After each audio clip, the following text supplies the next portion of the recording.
Hi y'all, it's me again. I'm going to be reading from my book again.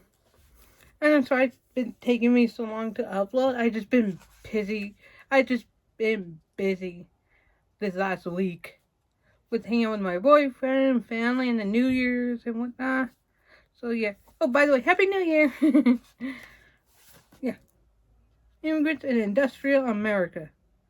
Stephen J. Diner, I think it is. More immigrants arrived in America during the last decades of the 19th century and early decades of the 20th century than ever before or after. According to author Stephen J. Diner, professor of history at George Massey University in Fairfax, Virginia, most immigrants were young, highly motivated, and willing to work as hard as necessary to gain a better life than the one they had at home. Diner goes on to explain that once in this country, most immigrants did not return home but amended their ways of life and traditions to adapt to their new environment. In 1883, Emma Lazarus, I think that's how you say her last name, a 34-year-old Jewish poet and writer whose family had lived in America for several generations, wrote The New Colossus, a sonnet inspired by her volunteer work with immigrant refugees at Ward's Island, New York. Years later, the school children learning about their nation's historic mission as a refuge for the oppressed would recite her words posthumously, mounted on the pedestal of the Statue of Liberty in 1903. With silent lips, Miss Liberty cried, "Give me your tired, your poor, your huddled masses yearning to breathe free. The wretched refuse of your teeming shore. Send these, the homeless, tempest tossed to me." Progressive era crusaders, on behalf of immigrants, routinely echo Lazarus's message, if not her poetry. K. Holiday Clark Horn, I think that's how you say her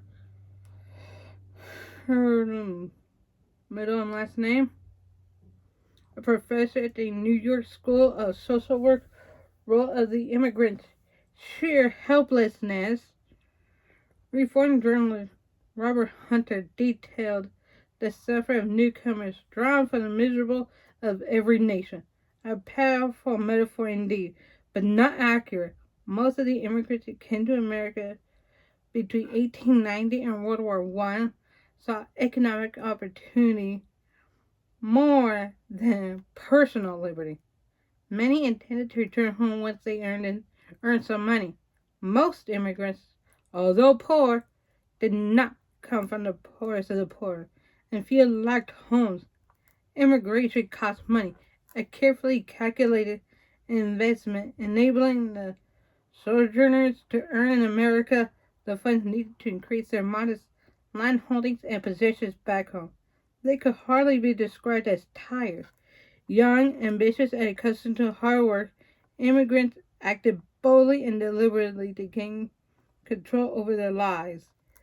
These artisans and farmers, refusing to accept passively the negative effects of industrial capitalism in their homeland, came to America to find economic security for their families. More immigrants arrived during the Progressive Era than before or after. 15 million in the 24 years between 1890 and 1914. Although the foreign-born proportion of the U.S. population remained nearly the same in 1910, 14.5%, as in 1860, 13.2%. The sources of immigration changed substantially, however. Before 1890, most immigrants had come from Great Britain, Ireland, Canada, Germany, Scandinavia, Switzerland, and Holland. Immigrants after 1890 came disproportionately from the Austro-Hungarian Empire, Italy, Russia, Greece, Romania, and Turkey. 87% in 1882 arrived from the countries of northwestern Europe, but by 1907, 81% hailed from the south and the east. A majority of the new immigrants were not Protestants, and they spoke languages such as Polish, Yiddish, Lithuanian, Czech, and Greek that were completely unfamiliar to Americans. To be sure, immigrants continued to come to America from northwestern Europe. Between 1890 and 1920, 8,074,000, I think that number is. I'm not really good with big numbers, okay? People entered from Ireland.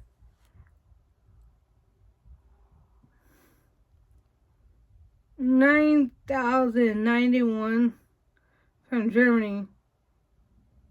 5 million, I think it is 71,000 from Sweden, and 3,052,000 from Norway, but they drew little attention compared with the 3,008,007 from Italy, for example.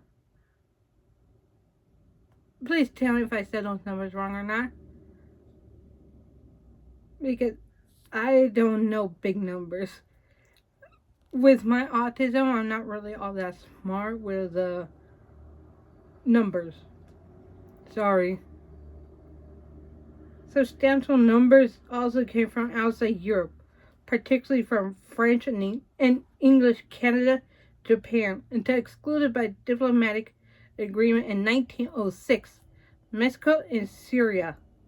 These 15 million souls left amidst diverse economic and social circumstances moved all over the country and held thousands of different kinds of jobs.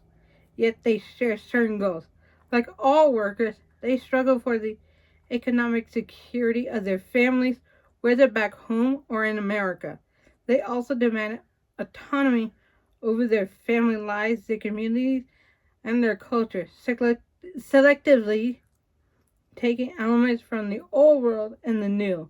Finally, many newcomers to America sought to enhance their social status. If, as outsiders and poor laborers, they could not hope to acquire prestige within a larger American society, they could still compete for respect and social position within the ethnic communities and institutions they built in America.